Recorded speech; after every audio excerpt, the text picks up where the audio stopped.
Okay, guys, so it is, what is it? Hold on. It is the 11th of July. Time is 4:32. And today, thing is, I haven't been gym in 2 days, I think. Yeah, 2 days. Because I had family over. And then yesterday was the England game.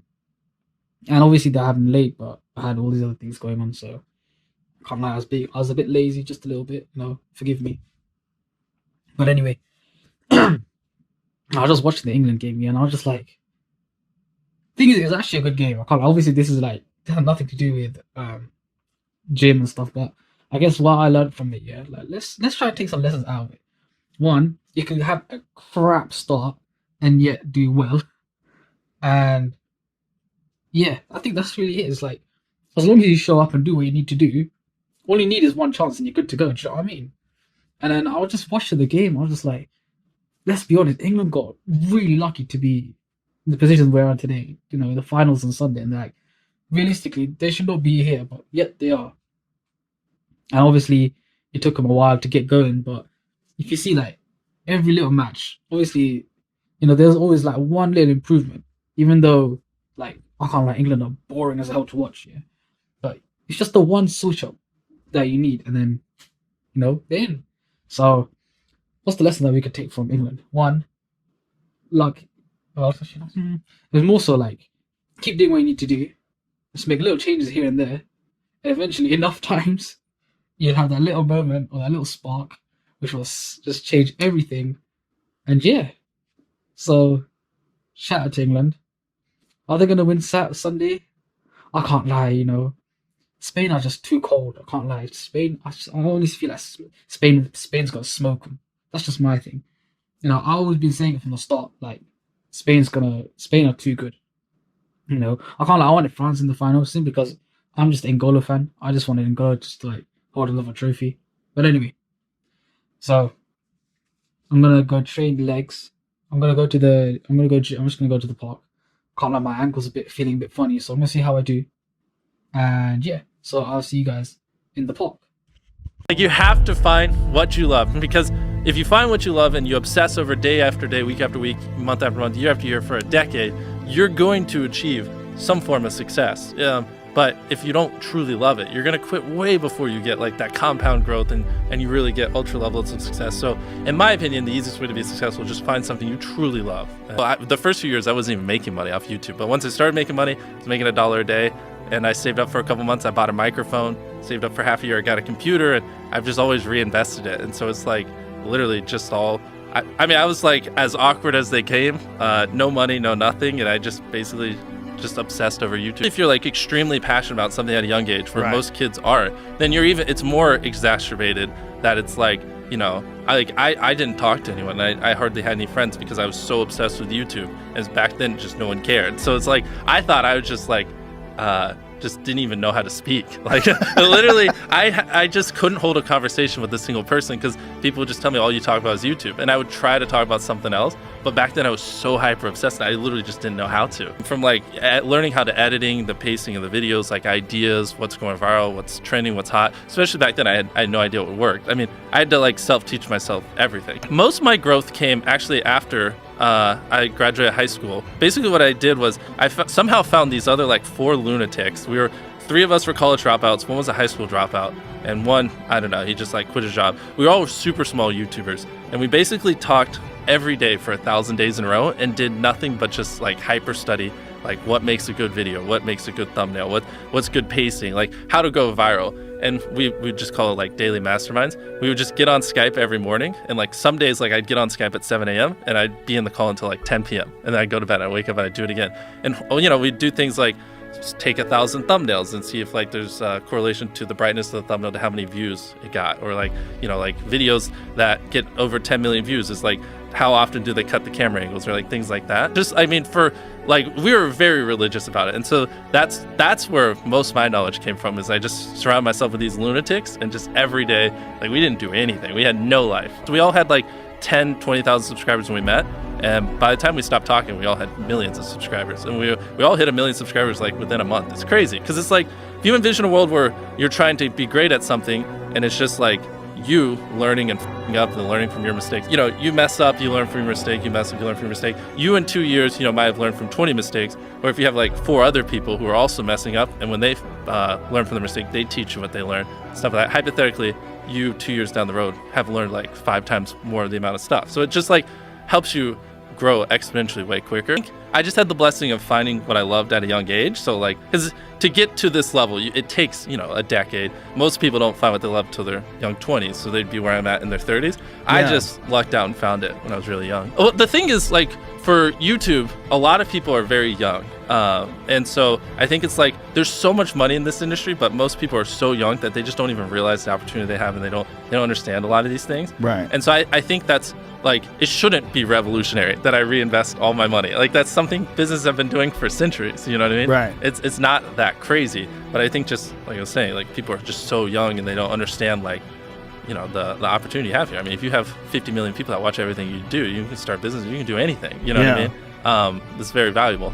So the difference between a video on YouTube, and this is where I can go infinitely in depth, the difference between a video with 1 million views or 10 million views usually isn't that like the 10 million view video, or actually a better example would be 1 million views and 30 million views. The video with 30 million views usually didn't put in 30 times the effort. Like, they might have put in 2 or 3 times the effort and just had a way better idea. Does that make sense? Yes. And so once you kind of understand that, which I understood, I kind of started to understand that like when I was 19, you realize that like the idea is so freaking important. Like, you could, theoretically, most YouTubers watching this, you could pull triple the views with half the work if you just had better ideas. Like, no joke, it's that extreme. And so once you realize how important an idea is, you just obsess over, well, how do I get more ideas? How to get better ideas? So I used to just spend an hour every day brainstorming ideas. I don't anymore, but like probably like 4 years. It's much easier to get 5 million views on one video than 100,000 views on 50 videos. Does that make sense a little bit?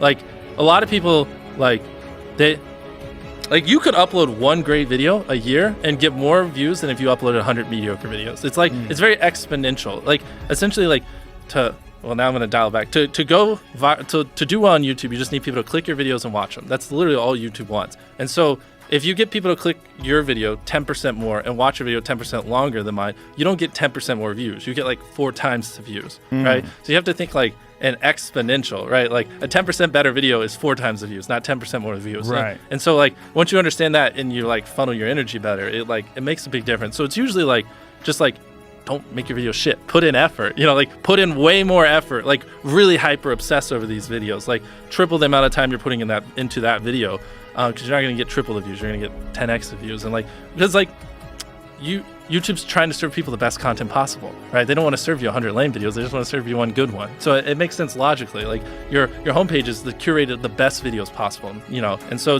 it's really just like making these videos really, really good, helping them build out a little bit of team, like an editor, because like, you know, if you're doing 5 jobs, then you can only put 20% of your time to each. Well, if you hire an editor, he can put 100% of his time into that. So even if he's like 20% worse than you, he's still going to do a way better job, just because that's where all his time's going, and he's able to obsess over it. You know, like, you can't spend 10 hours a day editing, but he can do. I love YouTube more than anything. Like, you get the unlimited upside money-wise, influence-wise, power-wise, whatever sick thing you're chasing. Like, with YouTube, you can get it all. You know what I mean? It's like, I can't think of a more fulfilling job, and I'm completely in control, and I can do whatever the fuck I want. And I'm just so obsessed with this shit, I can't stop talking about it. Like, wow. In an ideal world, I probably wouldn't tell everyone everything I know about going viral all the time, but it's just like, that's me. That's literally all I've ever done. It's like, if you did the same thing every day for 10 years, like, how do you talk about anything else? I'm grateful, like, genuinely just grateful that I found what I loved. And it's like, it sounds like a broken record, but I mean, that's the type of shit they should teach in school. Like, you should have classes helping you find what you love. Because like, once you find what you love, you don't have to tell someone to like study. You don't have to force someone to do it. They just do it because it's like built in you. It's part of who you are. One of the hardest things, like, if you're trying to become like a great basketball player, get a fucking mentor. There's plenty of people who have spent their lives, like, you know, an NBA players or college players at a high level. Get a mentor. Anything you're doing, if there's someone who, if you can get a mentor, get it. It's like cheat codes. It's like that guy that I took from 20 grand to 400 grand a month. Like, that would, you have to find what you love, because if you find what you love and you obsess over day after day, week after week, month after month, year after year for a decade, you're going to achieve some form of success.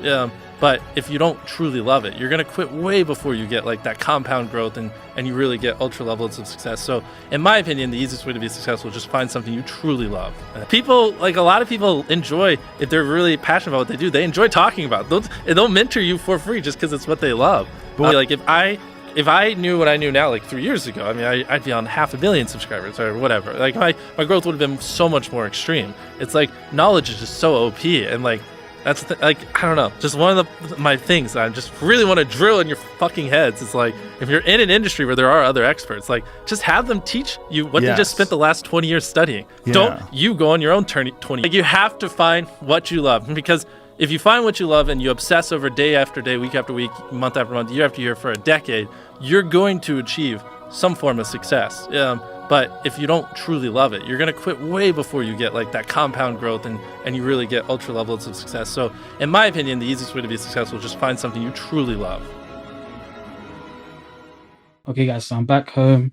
It's about nearly 8:40, and with this training session, with this leg session, basically I couldn't really flex my ankle because I hurt it during football, so I probably won't be going this week in football. However, I was just like, you know what, I need to just stop being a pussy and just train, you know. And I was like, you know what, let me just do it, because of what I used to do before. I used to break it down into like, you know, big sets, you know, like 30 reps or something. I was like, you know what, yeah, I'm just gonna bang it out 120. I was like, 120, I'm just gonna bang out those sissy squats, you know. 120, I'm gonna bang out those Bulgarian split squats. Obviously I had to take some breaks in between, you know, especially with my right leg, because of the pain and stuff. I had to go a bit slowly, and I had to take a lot more breaks. But I was like, no, I'm just gonna do it 120, just bang them out. And with the hamstrings, that was a bit of a tricky one, because I'm still figuring out how to best, what would you say, do it or set up. Eventually, like, I figured it out, you know. I'm still figuring it out, but I think I figured it out for the most part. And then, you know, I was doing it, and then I think the camera just cut or something, and then I was like, oh, whatever. I had to do it again. That happened with the Bulgarian split squats. I did like 50 in a row with my right leg, and then by the time I looked into the camera, cut out. So it's like, you know, it's just one of those things. But I think when it comes to, because I'm not adding weight, I'm just using my own body weight. I'm just like, you know what, let me stop being a pussy and just, you know what, just bang them out. You know what I mean? Just keep going. You know. Now next time, you know, maybe I might just do 200. Maybe I will. You know, or maybe I might just do like 100 and something. But anyway, at the end of the day, what it is, yeah, it's just I just need to stop being a bit of a wuss when it comes to legs and just bang them out. Obviously, with my injury, I have to go about it in a certain way, especially my right leg. I have to obviously can't go so far. You know, I can't flex it properly. But at the end of the day, I need to just keep doing it so I can get that ability back. You know, because if you don't use it, you lose it. Do you know what I mean? So that was leg training, and obviously I got the cramp in the end. I was like, you know what, I think that's enough for today. You know, I'm gonna probably go tomorrow, or let's see. Thing is, yeah, I don't know, yeah, but alhamdulillah, man, I can't lie. Maybe because I'm young, yeah, but I recover quick. I can't lie.